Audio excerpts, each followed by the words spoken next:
નમસ્કાર મિત્રો, મારી યુટ્યુબ ચેનલની અંદર આપનું હાર્દિક સ્વાગત કરું છું. મિત્રો, આજે આપણે મા અન્નપૂર્ણા યોજનાનો લાભ કેવી રીતે મેળવી શકાય, ક્યાં આગળથી મેળવી શકાય, કયા કયા ડોક્યુમેન્ટ જોઈએ, એની સંપૂર્ણ માહિતી આ વિડીયોના માધ્યમથી આપીશું.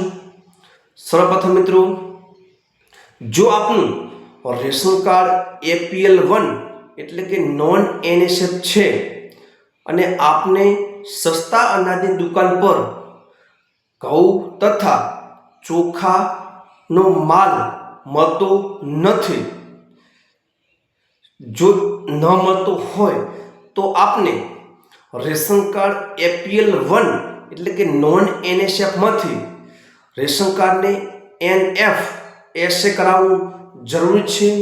જો એ પ્રમાણે કરાવેલ હશે તો આપને સસ્તા અનાજની દુકાન પરથી ઘઉં તથા ચોખાનો માલ સરળતાથી મળી રહેશે. મિત્રો, મા અન્નપૂર્ણાની અરજી કરવા માટે ડોક્યુમેન્ટની અંદર રેશન કાર્ડની નકલ, રેશન કાર્ડમાં જે વ્યક્તિઓના નામ છે એ તમામ વ્યક્તિઓના આધાર કાર્ડની નકલ, બેંક પાસબુકની નકલ, ચૂંટણી કાર્ડની નકલ, આવકના દાખલાની નકલ તથા મા અન્નપૂર્ણાની અરજી ફોર્મની સાથે આપ નજીકની મામલતદાર કચેરી ખાતે જઈને મા અન્નપૂર્ણાની અરજી આપી અને આપનું રેશન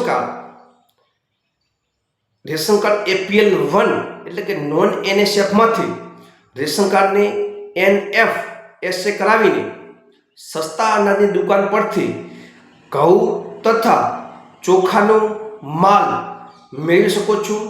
મિત્રો, વિડીયો ગમે તો લાઈક કરો, શેર કરો, સબસ્ક્રાઈબ કરો અને સપોર્ટ કરતા રહો. ધન્યવાદ.